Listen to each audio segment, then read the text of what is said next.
You're using social media wrong, and here's how. Do you ever reread the same line over and over again just because it doesn't seem to get inside your head? Do you ever spend time on social media apps just to close the app and then reopen it again and spend some more time? Do you ever feel like time is going by so quickly, yet nothing seems to change in your life? Like nothing excites you anymore? Social media may have been exciting when you first got it, but now it's more of a habit you can't seem to live without. Am I correct? I want you to listen to me very carefully when I say this. All social media apps have been designed to the minutest of details to keep you hooked to their content and spend as much time as possible. There are scientists and psychologists out there, thousands of them, who work every day to keep you hooked to the content on social media. Every time I go on a run, I listen to educational content from YouTube so I can both smash my fitness goals while simultaneously improve my knowledge. But I can guarantee, if you're watching this video, you're not like that. I want you to pause this video and think to yourself, what have I used social media for today? Was it for improving my knowledge or looking at memes all day long? If you are the person using it for educational content, I'm proud of you, but I'm not letting you off the hook that easily. You have to make sure you're not spending too much time watching content and ensure that you are actively doing things which are bringing you closer to your goals, not delaying you from getting them. On the other hand, if you spend your time looking at memes, you already know what I'm going to say. But regardless of that, I believe you are filled with potential to the brim, and to see you wasting time, it makes me very upset. The biggest issue with social media is overstimulation, which is the leading cause for your lack of attention span and lack of motivation. When you, for example, spend time on TikTok for 30 minutes maybe, at a rate of 3 seconds per post, do you have any idea what that does to your brain?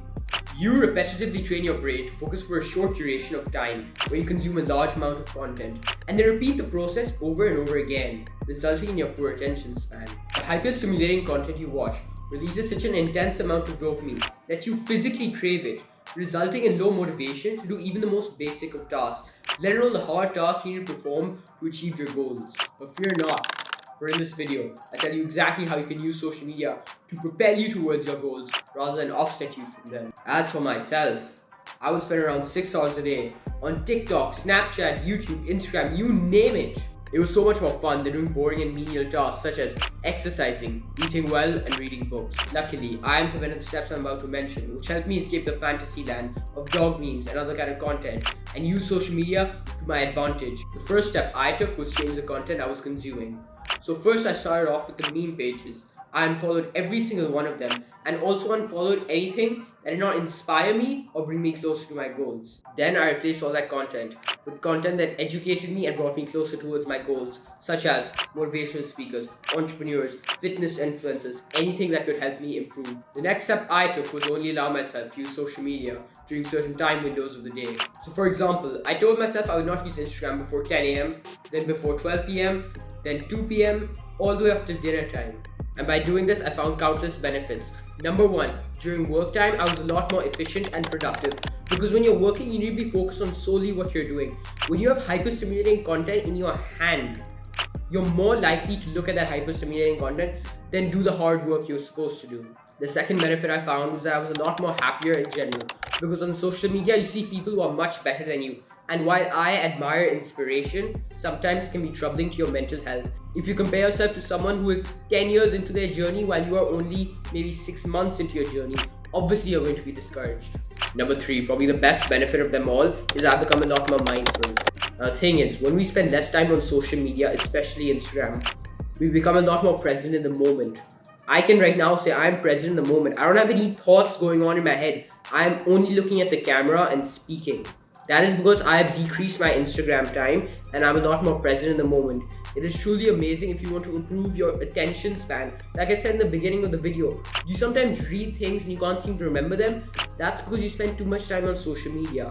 You need to be present in the moment. You need to be reading books. Forget looking at information online. I want you to maybe read a book. The third step I took was I deleted any unimportant apps. So I have Instagram, TikTok, Snapchat, and YouTube. I kept this one phrase in mind. Would I be better off with it or without it? And I realized that Snapchat and TikTok were not it. I felt I would be better off without them, and I'm willing to sacrifice anything to achieve my goals, so I did that. And the fourth step I took was avoid short form content. This included Instagram Reels, YouTube Shorts, and TikTok. Now, as I mentioned earlier, when you use short form content, you repetitively train your brain to focus for maybe 3 seconds and then immediately shift to focus to something else. This is the sole reason for your lack of attention span, and is also by far the main reason why you cannot read properly. Number 5, I try and watch unedited or non-hyper-stimulating content as much as possible. Now, some videos, they are hyper-stimulating, you can't do anything about them. And they're fun to watch. But the thing is, especially during work time, I want you to try and avoid these videos. Because what would you rather do? Watch hyper-stimulating fun content or do the hard work? You're obviously going to want to watch the hyper-stimulating content, which is why I recommend you avoid it, especially during work time. Maybe like you're taking a break or you're in the evening, you have nothing to do. Then you can do it. But try and avoid it as much as possible. I want you to keep this in mind. I'm not saying social media is bad for you. It's one of the best things out there right now, as long as you're using it to bring you closer towards your goals, not away from them. And also make sure you not overdo it with the hyper-stimulating content. And like I always say, implement it one step at a time.